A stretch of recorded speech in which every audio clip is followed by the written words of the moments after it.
the body? Yes, Doctor. And the police are particularly anxious that the cause of death be determined at the earliest possible moment. It's a pity. She was a very beautiful woman. One hates to perform an autopsy on a beautiful woman. But you've no other choice, Doctor. Most unusual. There are no marks of violence on the body. What do they suspect? Poison? Have they any idea? My understanding is, Doctor, that the authorities are entirely at sea as to how she was killed. They know why, but... and they also have the fellow who killed her, but... Yes, that doesn't matter. That's none of our business. Our business is to find out what killed her. And yet, one often wonders, what could have caused the last thought that was cut off by death? If it was spoken now, what would it be?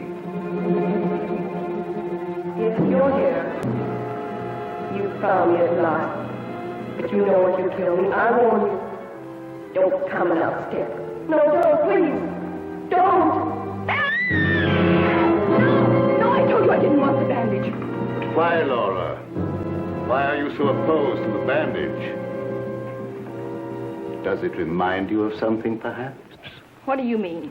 Oh, nothing, Laura, nothing. Now, won't you lie down again and let me complete the examination? You're a sick girl, you know, in a highly nervous condition. I want to know what you meant by saying the bandage reminded me of something. If you don't know, how should I? You don't fool me for a minute, Doctor. I know how you feel about me. Do you, Laura? Then I wish you'd tell me, for I don't know. I don't know how I feel about you at all. You're clever, Doctor. But I'm wise to you and that fool of a son of yours. How long have you been married to Ward now? Too long. And why don't you give him his divorce? He's asked you often enough. I'll give him a divorce when I'm good and ready. I see. I'm not afraid of anything he can do, or you, or anyone else. What's that? Your heart beating like a trip hammer. I must warn you of this high state of nervous tension. What's that noise?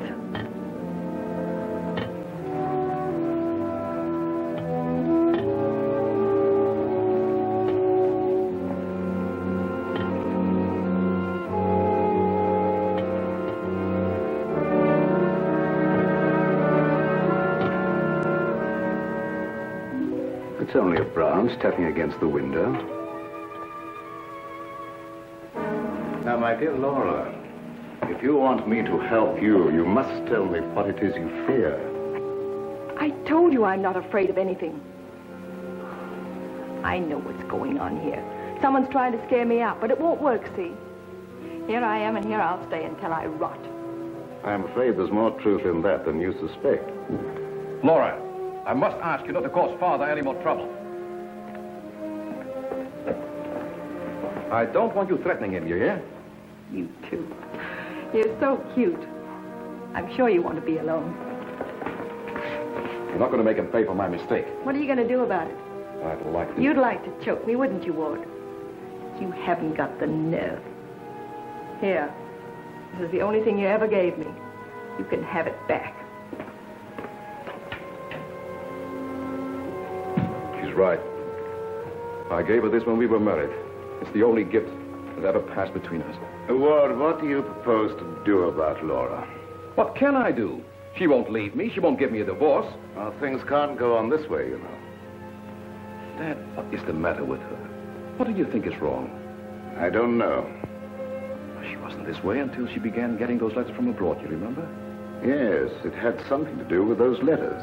But you would have thought that when they stopped coming, that... What is it, Elizabeth? There's a patient, Doctor, a Mrs. Williams. Williams? That's the name she gave, and she's decked out like she's going to a horse show. I can't see anyone today. Ask her to make another appointment. Dad, please don't let what has happened interfere with your practice. Oh, very well. Send her in a few minutes. Sure, Doctor. Oh, yeah, that Bill Raymond's waiting. Do you want to see him? Who's he? That private cop who's always hanging around just hoping somebody gets murdered. Oh, yes. He's probably come for his check. Take care of it, will you, Ward? Yes. Lilibet, Yes. this for you. Gee. Thanks, Mr. Roy. But this belongs to Mrs. Van E, doesn't it? Not anymore. It's all yours. She won't get sore, will she? I don't want to have any trouble with her. You know how she is. I know. We all know, Lilibet. I want to thank you for your patience. Run along now, Lilibet. Yes, Doctor.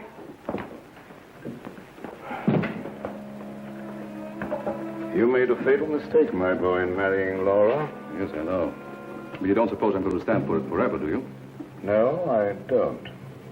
And I don't think it will be necessary. Do you have a plan? I think it'll be better if you leave everything to me. From the day a mysterious caller came to see Dr. Van E. Oh, yes, I remember now, Mrs. Williams. I spoke to you this morning on the telephone. I'm sorry, but I can't tell you any more now than I told you then. Oh, naturally, Doctor. I did not mean to imply that there were any abnormal goings-on here. I assure you there is not, Mrs. Williams, nor will there be. Nevertheless, Doctor, the way you were described to me and the way your place was described to me, I am certain that I am in the right place. May I ask from whom you obtained these descriptions? From a friend, Doctor. A mutual friend. Lily Beth, the woman I love. Can't we be friends? Stop tracking your big flat feet after me wherever I go. I've got things to do. Oh, gee, it's wonderful just to see you around, busying yourself, the little housewife. I never knew the cop who didn't love to stand around and watch other people work. Mrs. Williams, it's obvious from your conversation that you've come into possession of certain facts concerning my past. I know of only one person who could have given you that information, and it was my belief, yes, even my hope, that person was dead. But let me say that even if that person were alive, I should not submit to blackmail from you or from anyone else. You show great courage, Doctor, for one in your unusual position. There has been no question of blackmail. I came here seeking your cooperation, which you have refused to give. So, let us call the matter closed. Thank you. Au revoir, Doctor.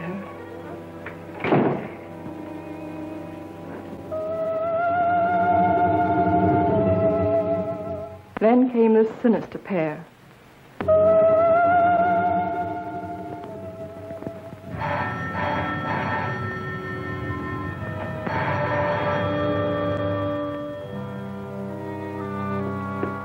My little guardian of the doorbell. If you had waited another second, Inigo and I should have kicked the door in. Yes, sir. Sir? There is an air of inquiry about you that immediately offends my deepest nature. There is something suggesting Scotland Yard, the French Sûreté, the Italian Carabinieri, the Turkish Police, and other minions of the law. Short, sir, I think you're a cop. Yeah, how'd you know? I believe I'm in the home of Dr. Joseph Van E. Yes, sir. I mean, sirs. Oh, do not be polite to Inigo. He's only offended by it. Run along, Inigo. Make yourself at home. We got a nice tree in the yard, but it ain't got no coconuts.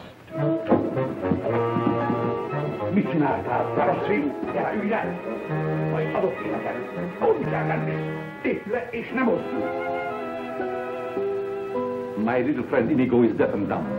He cannot hear and he cannot speak, but he reads the lips, and I would advise you to say nothing to annoy him. His temper is short, indeed. This, I presume, is Dr. Van E's private office. Yes, sir. But I really should announce you. My dear girl, if I allowed myself to be announced, I doubt I would be received anywhere. I'm sorry, really I am, but the doctor won't see anybody without an appointment. Appointment? I have had an appointment with him these 20 years. He will see me. Doctor, someone's My dear doctor, truthfully can it be said that your house is your castle, protected by your countless slaves? So it is you, Leonard. I was warned you might appear like one of your own illusions out of nowhere. My dear Joseph, You have not changed a bit. Have you met my friend, Mr. Raymond? Raymond? Oh, Raymond. No doubt a relative of the great magician of the same name. Mr. Raymond is our private patrol officer. He keeps an eye on the premises for us.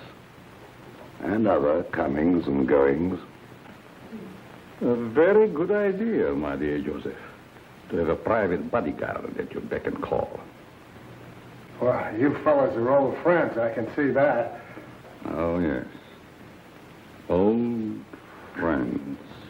Well, then maybe you'd like to be alone to talk over old times. A very good suggestion. Thank you, Mr. Raymond. I won't be far away, Doc. Well, so long, Mr. Leonide. Don't pull any more little men out of your hat. Well, Leonide, what brings you to me after all this time? The long arm of coincidence, my dear Joseph. Simply the long arm of coincidence. Aren't you glad to see me again? No, I can't say that I am. You with your foreign background and I, what have we two in common? Always truthful, Cousin Joseph. As when we were young men. You might have said no and saved your career. But you prefer to tell the truth and ruin yourself. What do you want here, Leonide? A few days' hospitality, my dear Joseph. Nothing more. Is that too much for one cousin to ask of another? Remember, we agreed not to think of each other as cousins again, Leonide. Bygones, my dear Joseph. And I'm willing to forget. And I suggest that you do the same. You've grown older, Leonide, but there may be something in what you say. I don't want to hold a grudge. But don't do anything that will make me regret my action. You have my promise. Now, if you will show me to my room. Oh, I should say, I have a traveling companion from whom I am inseparable. Who? Inigo, a dwarf, one of the little men. He became very much attached to me when he lost his master. You do not object. What good would that do? How true. Very well. You may have the room next to my daughter-in-law. I know you'll like that. Oh, yes. The lady, who I'm told has an utmost horror of having her eyes blindfolded. A phobia of most interesting origin, I dare say. Something to think about. That night, my husband questioned Leonard about my past.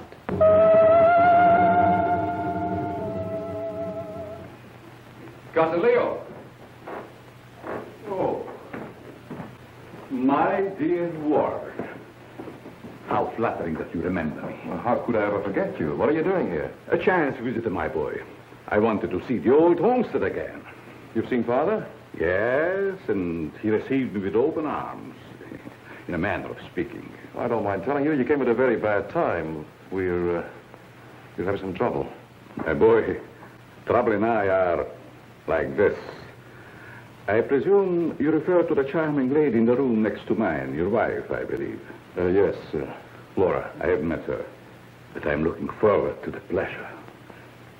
I'd like to talk to you for a moment. All right. Perhaps you can help us. By doing what, my boy? You've been everywhere. You were caught in Europe during the war.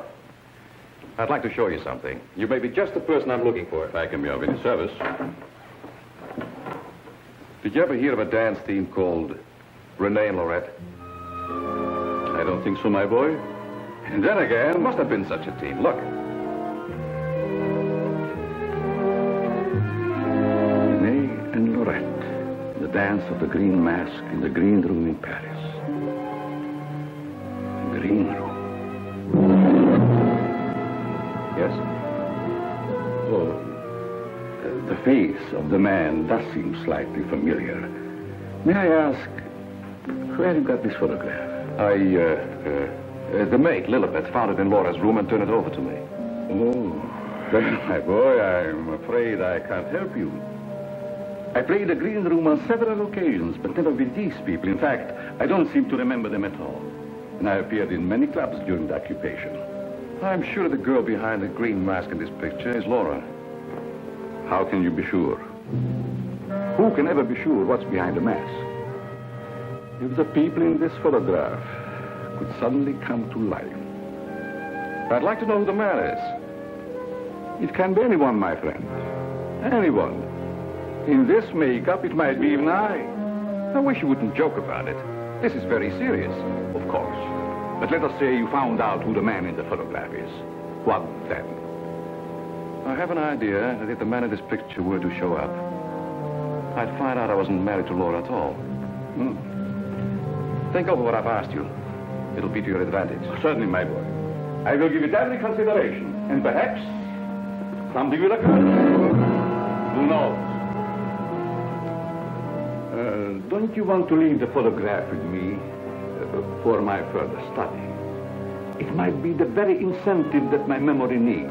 No, thanks. I'll keep it. As you wish.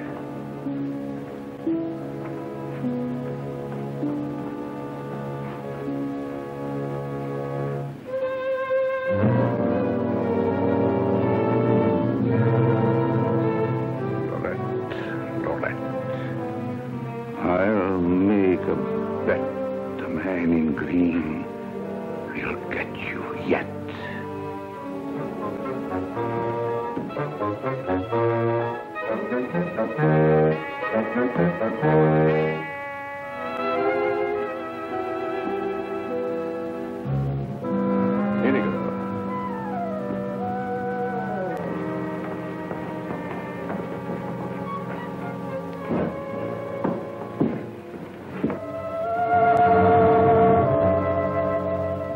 A gruesome surprise was in store for me the following morning.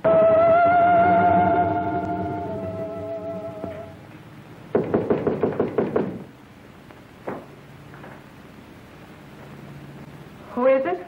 It's me, ma'am. What do you want? The afternoon mail. You wanted to know when it arrived. Was there anything for me? Yes, ma'am. Put it under the door. I can't. It's a package.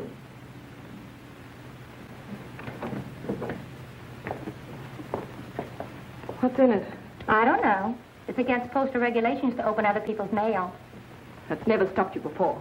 I'd like to know what you mean by that remark, ma'am. Oh, shut up and get out. Don't you want me to help you? No, I don't. Get out. It's addressed to you in green ink with a warning. Look out for the man with the green mask.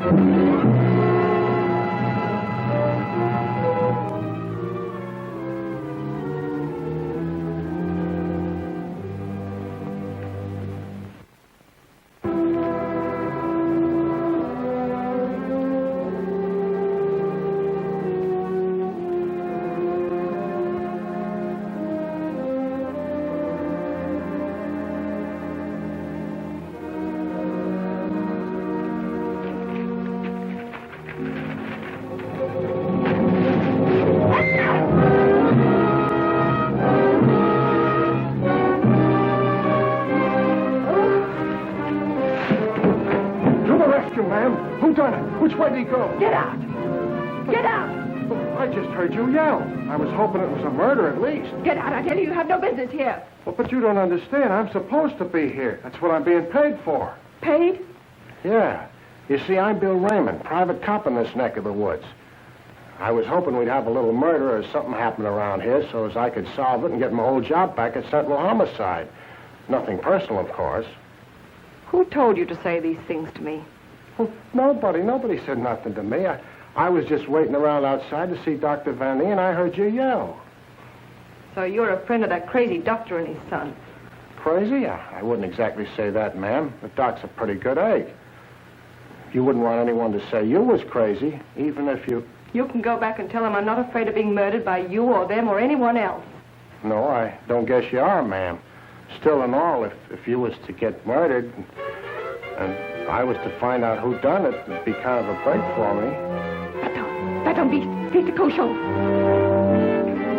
I wouldn't say that to you, lady, even if I knew what it meant. Now will you get out? All right. I can take a hint.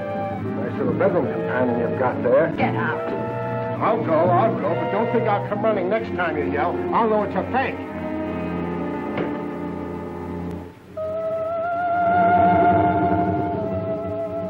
I became afraid and my mind started to crack.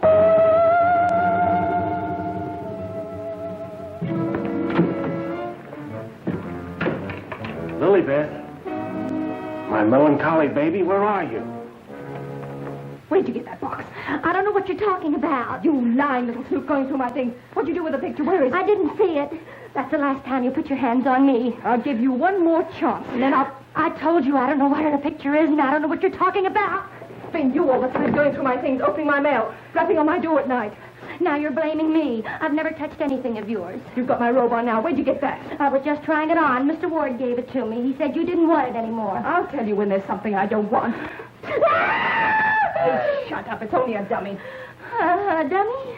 Where'd you get that thing? I suppose you're going to tell me you don't know anything about that either. Oh, I bet it was in the box. In the box I brought up for you, that's what. There were no stamps on it. How did it get in the mail? I don't know. The doorbell rang, and I thought it was the mailman. I opened the door, and it was sitting there on the stoop. You're lying. No, I'm not. I don't mind telling a lie now and then, but I'm not lying now, honest. You're trying to scare me out. I'm not leaving. No, but I am. You come here. You and Mr. Ward are pretty thick, aren't you? Thick? Yes, thick like your head. He's fallen in love with someone else. Who's she? I don't know. It's not me. I know it isn't you. I know all the signs.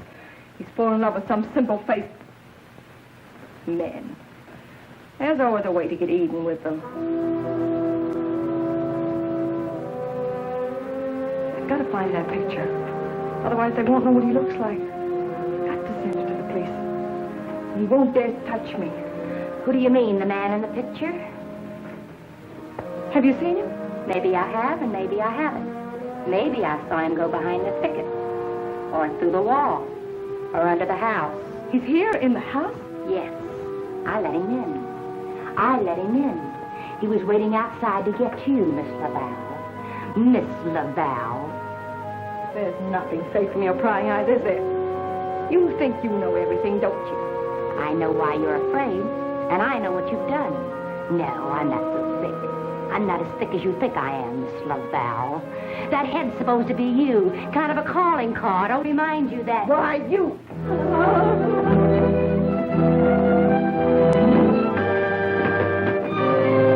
Excuse me, lady.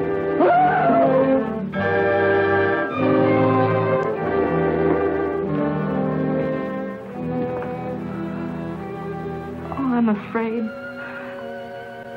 I'm afraid. Where are you hiding?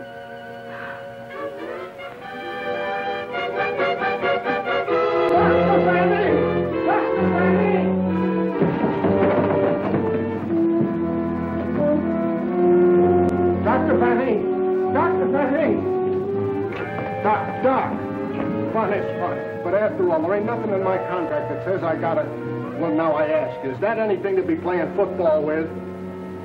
Where did you get that, Raymond? Miss Fanny chucked it at me like I was a pass receiver for a football team. And I'm all out of practice. Let me see it. This comes from a group of anatomical specimens that was locked in a room in the cellar. How did you happen to get it? That's what I'm trying to tell you.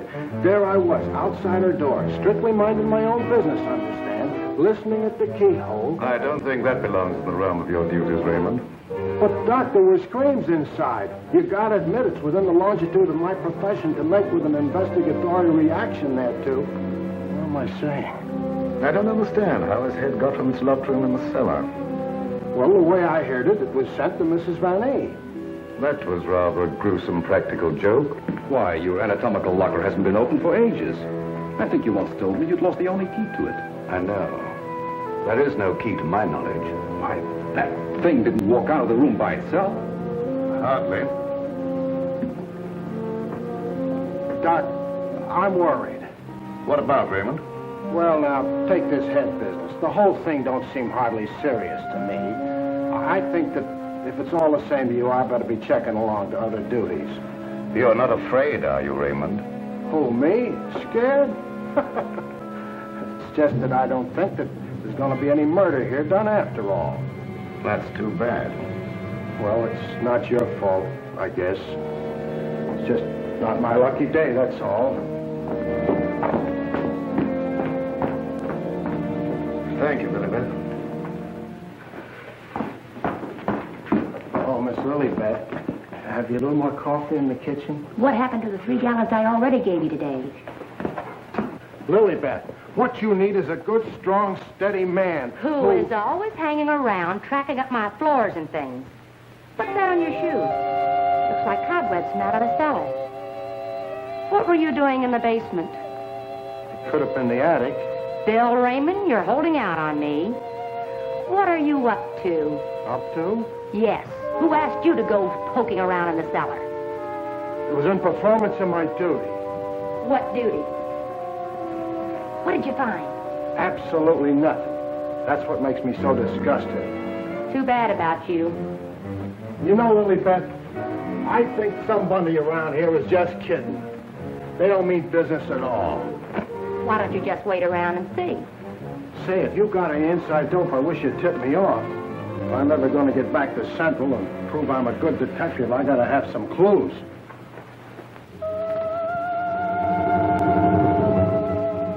Yes, I was scared. Scared of my life.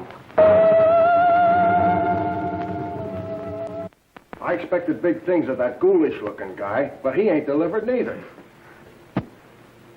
I should say, in a way, you were entitled to expect big things from him. Leo was once confined in this house when it was an institution for the insane. Nerves, you know. Do tell. Well, then, he must know his way around the place, huh? I understand while he was here, he engineered an immense number of secret passages through which the guards could keep an eye on the inmates at night. Finally, he took one of these passages into the outside world, and we heard later he'd been seen in Europe. Ah, Europe. That's where history's being made today. Gee, I'd love to travel and... Well, perhaps you'll have an opportunity someday. Not if something don't happen around here pretty soon to make me famous. That Lilibet. I've been trying to get a cup of coffee off of her all day. She don't care what happens to my metabolism. Metabolism. That's a good word. I wonder what it means.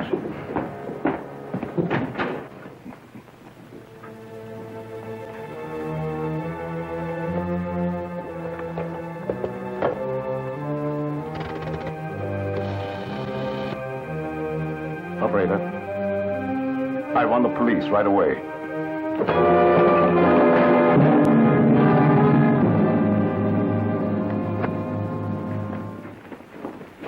Stop crowding me. But, hon, don't you want me around to protect you? That indigo guy might... Yes, but who's going to protect me from you? Lilibet.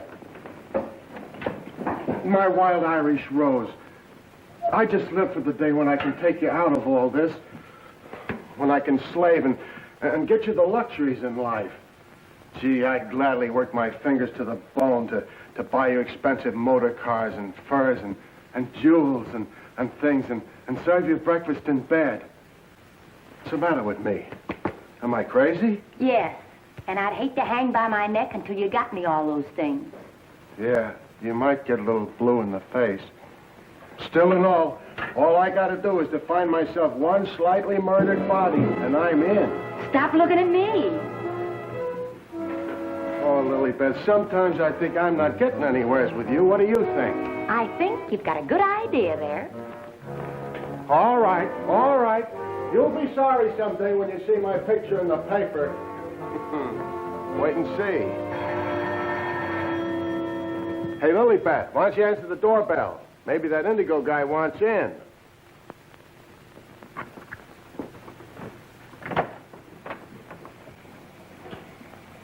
The doctor ain't home.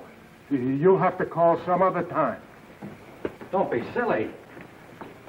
Don't say I didn't tell you. Close the door on your way out. Hey, wait a minute. Well, if it isn't Bull Raymond. Shh, Terry.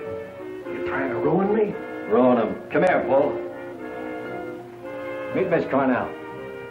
How do you do, I'm sure. Likewise. How do you happen to be out with him? Cute, darling, don't you think? Flat at both ends, head and feet. You've heard me speak of him. Bull Raymond. Bill Raymond, if you please. Mr. Terry Lee, you so-called reporter. How do you happen to be out with a dish like this? Jane Cornell. Good for dull days in a man's life. Mr. Raymond. Oh, yeah, I remember. Terry told me about the time you shot up the dressmaker's dummy. Huh? Yeah, he said you closed in on what you thought was a murderer, but it turned out to be the dressmaker's dummy, and you shot it full of holes while the real murderer got away. My pal. So this is where you've been hiding after they kicked you out for that fiasco, huh? Bull Bill, I mean? What are you doing here? Can't a man rehabilitate himself in peace? Here I come, looking for an honest crime around here so I can solve it and get myself back to Central. And you come along and... Where's the body, Bull? Bill? There ain't no body. That's the trouble. No, let's keep it friendly. Friendly? What do you mean? Let's have it. Who killed who and why? Are you kidding? Did somebody get knocked off around here? Look, I don't like to be kidded either. Where is it hidden, Sherlock?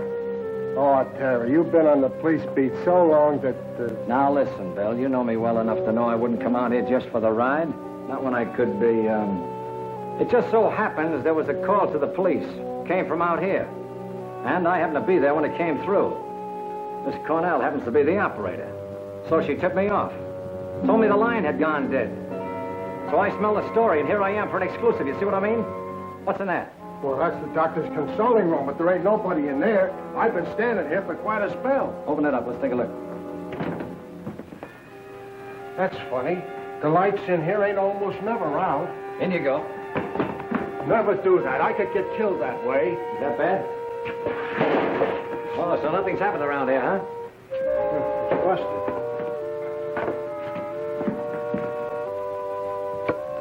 There, see? Like I said, there ain't nobody here.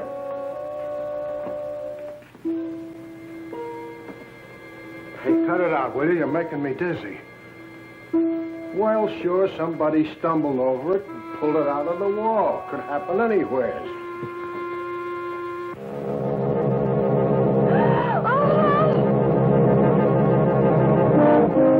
Wants to shake hands with you, Bill.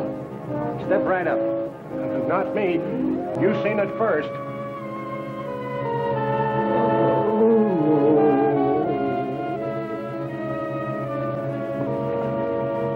Doc!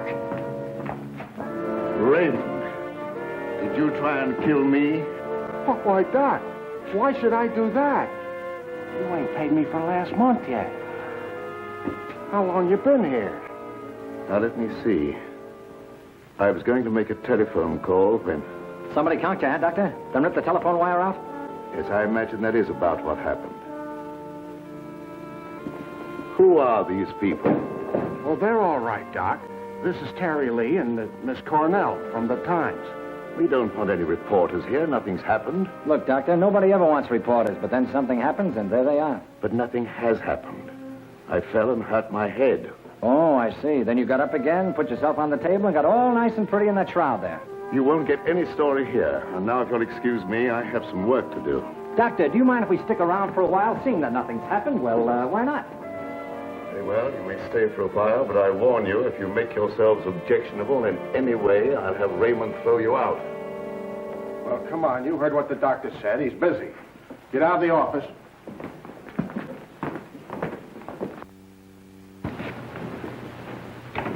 Probably a pretty nice guy, caught in a tough spot. That's the way I see it. You wouldn't want me to tell him you got kicked out of homicide, would you, Bill, old boy? Oh, Terry, you're my pal. You know that, don't you? Would I kick you out? You would if you could, Bill. Now, why can't we have a little talk, quiet-like? Well, if you just follow me in the parlor over here. Oh, me too, darling, me too. Darling knows everything about everyone, and that's how I learned. Good girl. I just sit at his feet and listen. Yeah? Baby, I'm going to miss you an awful lot when I grow tired of you. Now, remember, you're just going to listen. Well, of course, darling. What else do I do when I'm with you? Sit down. Now, as I remember it, there was a singer at the Click Club who called herself Laura Laval. Didn't she marry young Ward Vanny a couple of years ago? I don't know nothing about it. Oh, yes, you do. It was just about the same time that you had that affair with the dressmaker's dummy. Oh, yeah. Yeah, now I remember, Terry. You're right.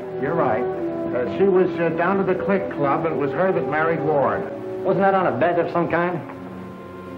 Well, there was a party going on, and somebody dared Ward to ask the singer to marry him, and he thought at the time it was a good gag, and he went along with it. That's right. He got pretty high and then popped the question at her. How romantic. I do love that. Hush, dear. Listen. Oh. Well, that's how it happened anyway. Ward woke up the next morning and found himself married solid. He'd asked her, and she'd snapped him up. Oh, and they lived snappily ever after. I don't care. I think it was sweet. Darling, couldn't I get you high sometime? Sweetheart, have you ever heard the old saying about little girls? What's that? Little girls should be seen and not heard. Now go on, powder your nose. All right. I think I'll be shoving along, too. Now, wait a minute. We're just getting started. We were talking about a singer who called herself Laura Laval. Pushed her way into this house for good reasons of her own. Gentlemen, I beg your pardon. I must tell you frankly, I have been eavesdropping. Professor Leonard, this is a reunion. My boy, you must forgive me. You seem to remember me, but I do not recollect you. When was it? What was it? Oh, Professor, it was a long time ago, and I was a kid up in the balcony in Albany. Yes? When you brought down the house with great feats of legerdemain. Oh. You remember, Professor? That was the night that the box office receipts disappeared, just like magic. Part of the act, my boy. Just a part of the act. It's a pleasure to meet one of my youthful admirers. Terry Lee of the Central City Times. Oh, the press? Well, it's nice to have known you. Wait a minute, Professor. What's your hurry? Are you afraid I might bring up the subject of those certain unfortunate recent connections of yours? Shut in the dark, my boy, I'm sure. And I will ignore it. Of course. And this young lady, no doubt a companion of yours. Jane Cornell, my fiancée. Delighted. Likewise, I'm sure. Delightful. And I would suggest to take very good care of her. Miss Lee? Oh, I haven't had a chance to talk to him yet, Mrs. Van Eve. Never mind, I'll tell him myself. Darling, I met her upstairs, and I told her all about you, and that you know everything about everyone. Thank you very much, dear. Welcome to your living room, Mrs. Van Eve. Thank you, but it isn't my living room. I understand you're not unaware of my position in this house. Well, maybe you can tell us about it. I'm being kept a prisoner here against my will. I'm alone and friendless. I'm sorry. Why haven't you called the police? They've done nothing but to call for the police. They have kept me penniless so that I can't leave. I understand. They're trying to destroy my mind, Mr. Lee. By innuendo and indirection, they're trying to make me believe I've done something dreadful in the past.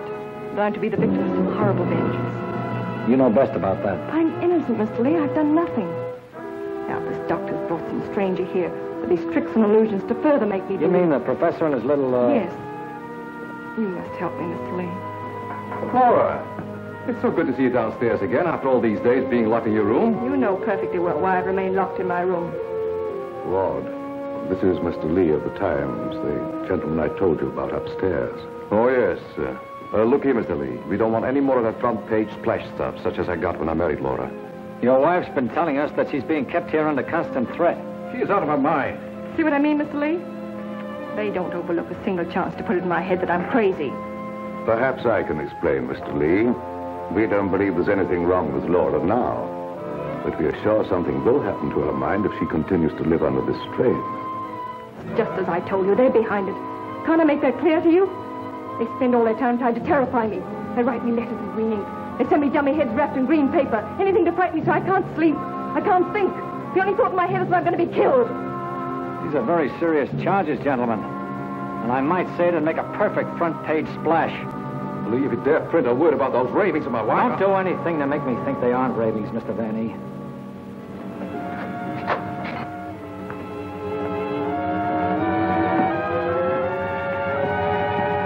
He said to put the blindfold on, and you will know the truth. No!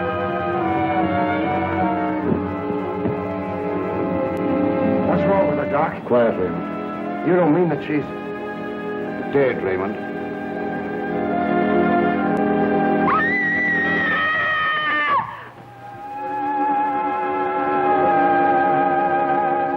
Then I knew that he was here.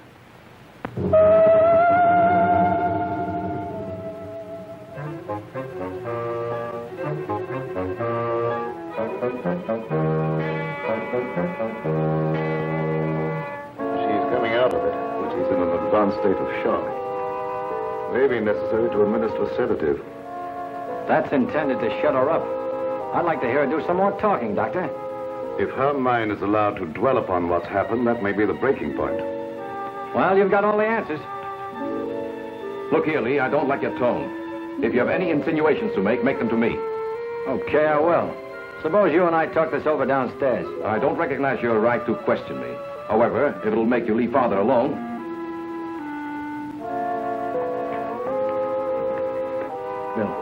Fix yourself a chair right outside the door and don't leave until I get back. Sure. But what about Lilybeth? Don't she write nothing around here? Now, Lee, first I'd like to see your credentials. You're busting here saying you're a reporter. That's the old turn the tables gag, Vanny, but if it'll make you any happier, take a look. All right, you're a reporter. But I still don't understand how you and the young lady got the news about our troubles. Do you really believe that story, Lee? Do you, in your right senses, really believe that we are keeping Laura a prisoner here? That's what the lady says. She said that... Nonsense. Nothing would please me more than if she got out. Look, I don't get any of this stuff, Vanny, but there's a tricky deal going on around here, and I intend to sit in on it. Too bad I can't flash the city desk to make ready for a front-page replay. Yes, isn't it? Either your wife is the victim of a well-plotted program of persecution calculated to drive her insane, or she's the witch you say she is. You're the fellow with the nose for news. What does it tell you? It tells me that right now I'd like to know where your disappearing relative is.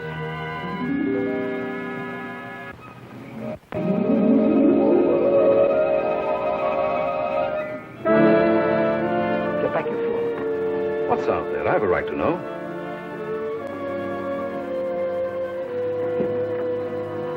Don't see anything. What was it? It isn't possible. It isn't possible, of course. What do you see out there, Lee? I've had enough of this. Come on. Are you nervous, Miss Cornell? Oh, no. I think it's very exciting. Well, Professor, I thought I just saw you outside baying at the moon. You disturbed her sleep. Poor child. Where have you been? How will you start acting normally for a change? You're bringing suspicion upon all of us. I, my boy? What have I done? Suppose you tell us. Has no one arranged to silence you yet, Mr. Lee? What a pity. I don't silence very easy, Professor, and it'd take a lot more than what you've done to her. Do you suggest that I had a hand in that poor girl's unfortunate demise? Why don't you behave yourself, Professor? Mr. Van E here has the right idea. You're just gumming up the works. I did my humble best. Who are you working for? What do you expect to get out of it? I'm discharging a debt, Mr. Lee. A debt contracted many years ago. Now, are you any wiser than you were a moment ago? No, but I'm beginning to get a general idea. By the way, how's that little girl of yours? I hope fervently that nothing happened to her. She would look so beautiful lying here. Look, Professor, I may not have been very smart in bringing Miss Cornell here, but if I thought you had any plan to do that... Why do you persist in making me the villain, Mr. Lee?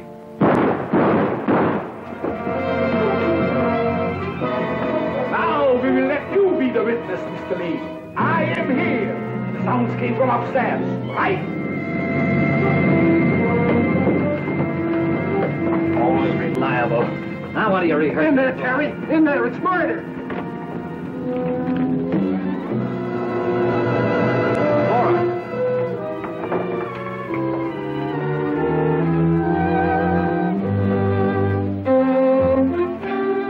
Jenny, wake up! Wake up!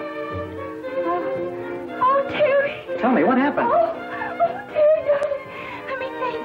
Everything went black and... Yes? Then it started to talk. What started to talk? I don't know. That thing. Now, look, let's get back to the beginning. I left you here with Dr. Van E. Yeah, and then he gave Mrs. Van E a shot with a long needle. Never mind that. All right. Then he said, would I sit with Mrs. Van E? Okay. Where is she now? Who? Mrs. Van E. Where did she go? That's just what I asked you, Janie. Well, she was right here. Then Dr. Van E went out. Then what happened? Well, then Bill Raymond came in. Oh, that's great. The two of you in the same room at the same time. How did you communicate with each other? Sign language? Oh, I don't care. All you do is make fun of me. I didn't ask to come to this, whatever it is. Oh, yes, you did, dear. Don't you remember? You said you wanted to see what the life of a reporter was like. Don't forget, Mr. Lee, one must not expect too much of certain types of mentality. Shut up, Bill Raymond. I remember you when you couldn't even make your X. Oh, I want to go home. We can't go home, darling. We've got to get a story. Why? You don't understand. Yes, I do. Why do we have to get the story? Who cares? Oh, she's got you there. All right. Now, you tell me, what happened to you? Me? Oh, well, you said to stay outside the door, and I pulled up a chair. That's right. She was inside the door, and you were outside.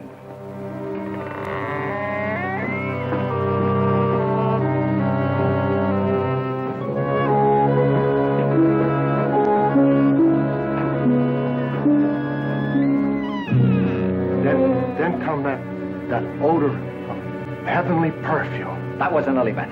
It was sweet and penetrating, like an ancient drug. And I felt kind of sleepy-like. Oh, so sleepy.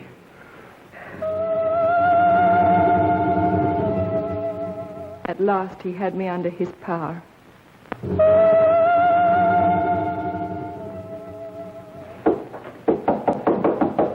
There must be a button or a gadget of some kind around here. 2 o'clock, almost deadline for the 9 o'clock final. Oh, Terry, what makes you think there's anything behind them walls? I've got a sneaking suspicion that the professor uses them for a disappearing act. I wish Lilybeth was here to make me a cup of coffee. Well, she's right over in the doctor's office. Why don't you ask her? Poor Lilybeth. I kind of hinted that all I needed was a murdered body, but I didn't think she'd take it personal. Will you stay with those walls? I've been around them 3 times, Terry. The thing I can't understand, if the professor was down here when the trouble was going on upstairs, he just had to be 2 different guys in order to have a hand in it. Oh, Terry, let's figure it out in the morning, huh? What's that?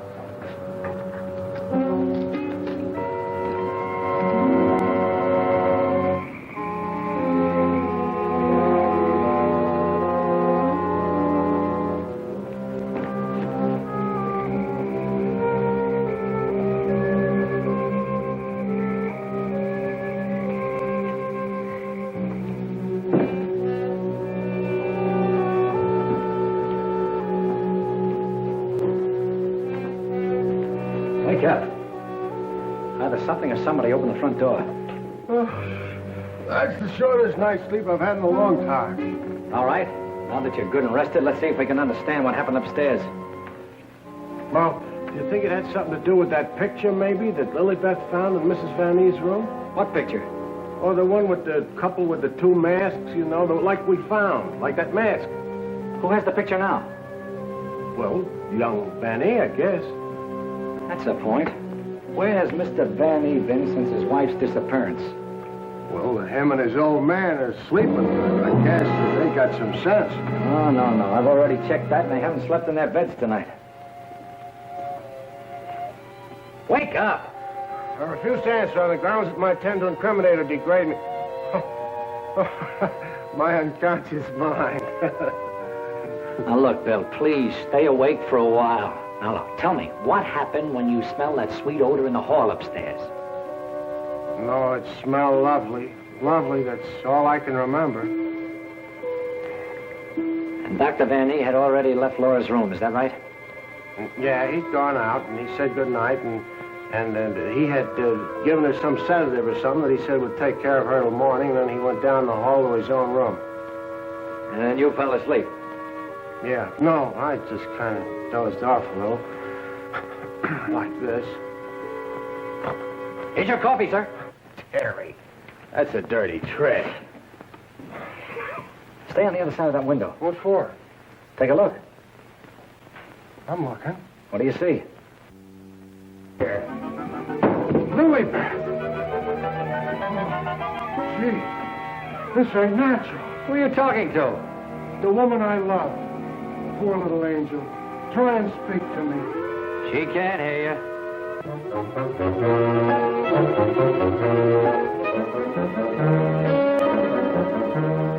What was you doing outside? You're supposed to be dead. Now you stay right here, honey. I gotta catch that guy in the shrubbery. Gee, what are you doing to me, Lilybeth?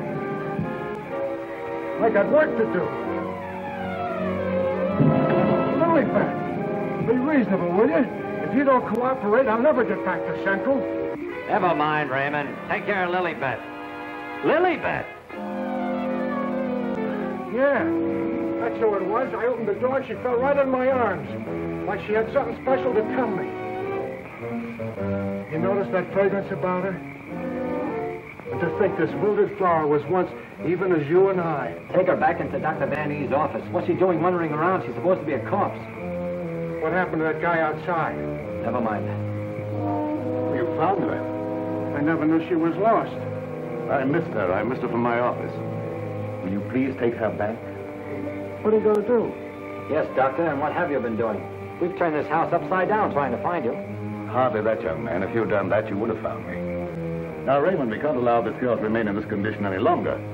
Well, what can you do? She looks like a perfect stiff to me. Bring him into my office. Oh, Doctor, this may not be any news to you, but your daughter-in-law has disappeared. Oh, how dreadful. But let us say somewhat overdue, eh, Mr. Lee? You don't seem very surprised to hear about it.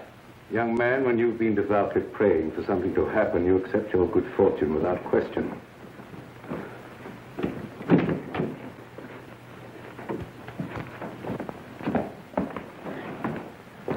We thought that probably you might be able to throw some light on the subject. That's right, Raymond. Leave her there. There's absolutely nothing wrong with her. Huh? And you mean I've been pining away for nothing? She was put in a deep hypnotic sleep, that's all. But why? Why, Doc? Who done it? It was done so that she would obey certain orders that were transmitted to her. If that's true, then why did you declare her dead? I had my own good reasons. Would you give me one reason why you like to go around getting hit on the head? That must become a little monotonous. Mr. Lee, are you sure that you saw what you thought you saw? Well, I'm not blind. I might be getting a little dizzy in this madhouse.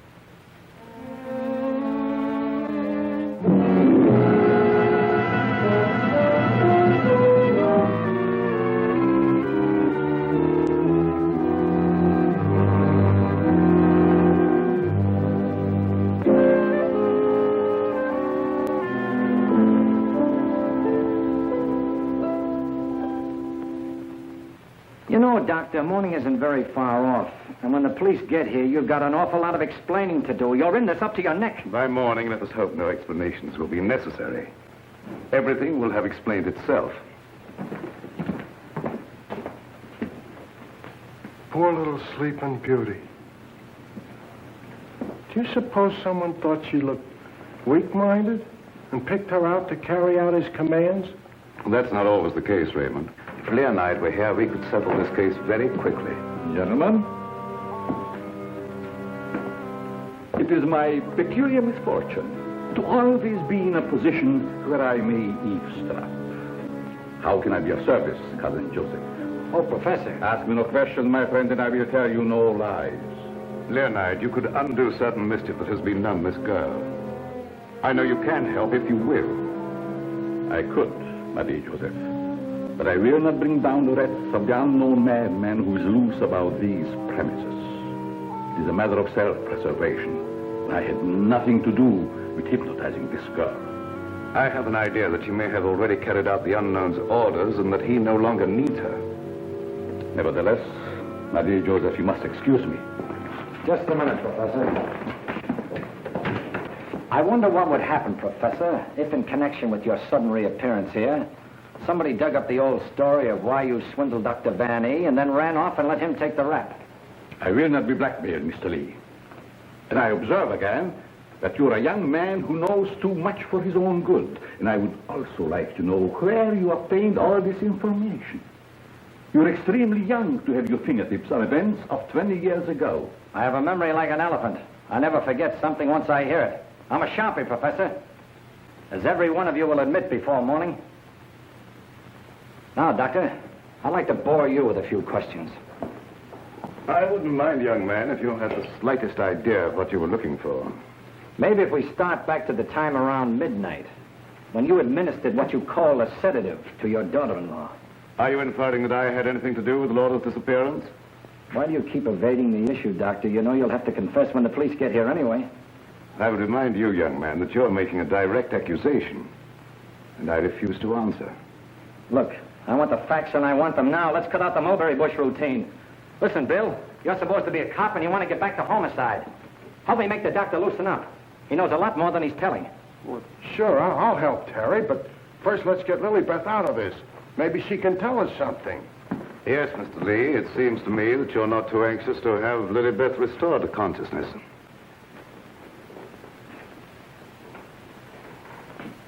What do you hear, Doc? Her heart's in a very depressed condition. Someone's been giving her orders by mental telepathy. Hey, could I learn to do that? Supposing Lilybeth was in the kitchen. Could I telegraph her a wish for a cup of coffee? Huh? Perhaps, Raymond, someday when we have a little time, I'll indicate the principles of hypnosis to her. My dear Joseph, the principle of hypnosis isn't as simple as you would make them believe. It requires a long and patient study. But I will risk the rest of the unknown. For I see you truly love this child. And for your sake, I shall use my knowledge. Oh, gee, thanks, Professor. You're solid.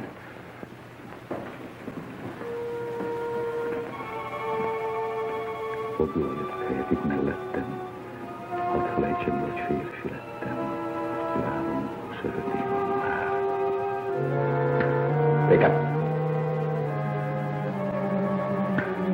Wake up. Lilybeth, darling.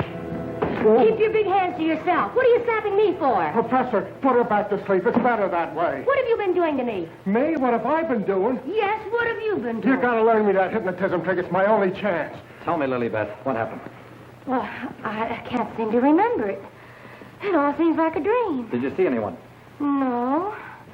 But I do remember a perfume, a sweet odor. Yes, go on. Terry, darling. Oh, Terry, darling. Yes, Jane. What is it? Is it Halloween? No, it isn't. Then why was that green face bobbing up at the window? What? Yeah, a green face just like the one I saw in Miss Van E's room. You saw a green face in Mrs. Van E's room? Yes, darling, that's what she was shooting at. I mentioned it to you, but you're so scatterbrained. Yes, dear, I'm scatterbrained. Does your mind feel rested now and everything after your nap? Mm-hmm. That's a good girl. Now, come on, tell me, what happened? Oh, don't yell at me. I can tell you just how it happened. We were alone in the room, and Laura was going to sleep. And then she said, oh, take away the bandage. And I said, what bandage? And then she said, oh, don't shoot me. I didn't mean to do it. And then, oh, the room got awfully black. I think somebody must have turned off the lights. Just like that. Go ahead, you're doing fine. Well... Yeah, the lights had already gone out. Uh-huh. And the room got awfully dark. You've already said that. Think hard now. You saw a green mask. It came out of the wardrobe. Like a moth? Yes, darling, just like a moth. Oh, how clever of you. It was just like a great big moth, and it flew around and Please around. don't make yourself any dizzier than you are. Now tell me the rest of it. Well, I just don't see how you could remember that it was like a great big moth. And did you see it? Was you there hiding in the wardrobe, maybe? No, I wasn't in the wardrobe. Now, look, Jane, please, be yourself. No, I mean, don't be yourself. Just relax. Relax. Mr. Lee, just a moment. Where were you? Were you upstairs? No, I was down here talking with your son. And by the way, where is he? Here I am, Mr. Lee. What can I do for you? Will you stop it? Yes, I was listening outside the door. You haven't answered my father's question yet. Oh, come on, take it easy, take it easy. Maybe you can tell us where you've been, Mr. Vanny. Of course you don't know anything about your wife's whereabouts. Oh, go on, tell him where she is. I want to go home. I'm hungry. Quiet, everybody, quiet! Laura! Don't. No, don't. Don't.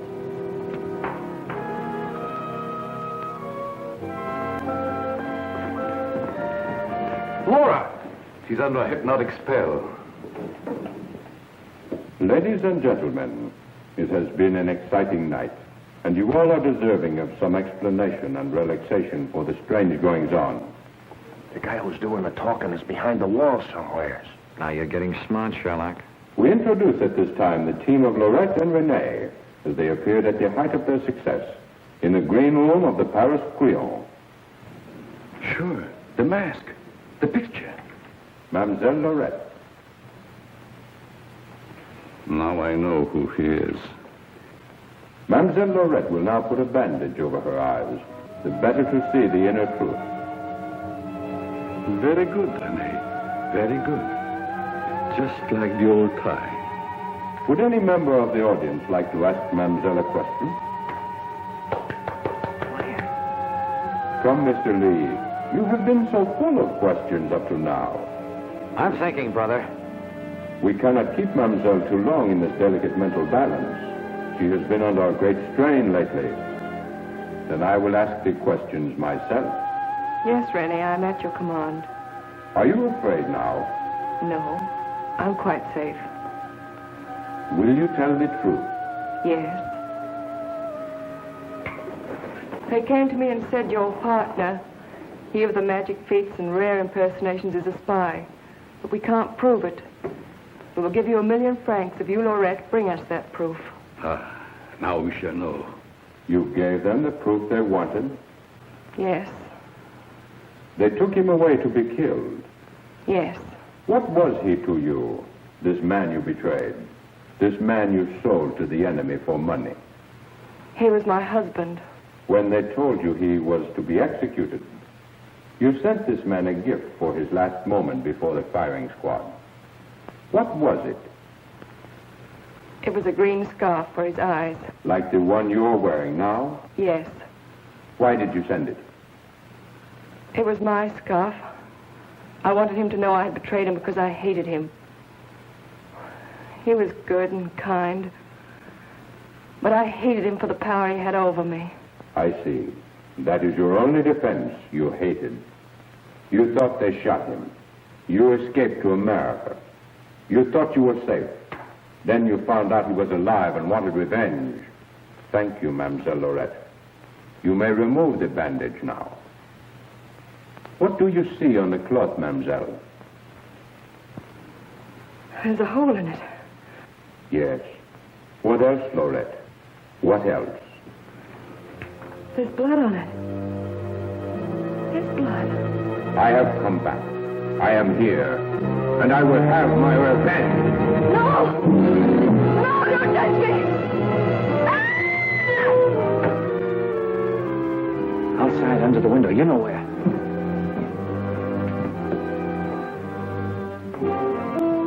Yes, he had his revenge. She's been living in mortal terror that he'd find her. Just a minute, lady. You ain't going nowhere. Well, if it ain't Mrs. Williams, come along with me. Come on, come on. You want me to flog you? Get inside. Hey, Terry, come here. Get a load of this. There's your man. At last I caught me a murderer. You're wrong. I never laid a hand on her. Nay, my boy, you kept your promise to me. You said you wouldn't touch her. But she's dead, ain't she? And you ain't going nowhere till we find out what killed her. And you, Professor, you know too much for your own good. I'm holding you, too. Now you're getting smart, Bill. Well, Professor, I see you two know each other. Yes. Renee was my assistant. I taught him everything he knows. He went out for himself and became a success. Later, we met in a concentration camp. And here we are. A small world, Mr. Lee. A small world, indeed. Mary, isn't this the place where you get the marriage licenses? No, dear, this is the morgue, the morgue. Oh, darling, you say the cutest things. The morgue? Oh! Oh, never mind, dear. You just stay right here. Nobody will get you. Oh, but... Well, Doctor, got anything to add to my story of the year? Who's this Renee? Renee was her husband. She turned him over for a sum. Figured the Nazis would take care of him, but he had ideas of his own. Look, Doc, was it murder? Do I finally get a break? Was she murdered? We're sending the report to the police. What does it say? Oh, come on, Doctor. Don't hold out on us. I didn't understand it at first, but I do now. There were no marks of violence on the body, and we found no internal disturbances. What does this all add up to, Doctor? Yes, let's have it. She was literally scared to death.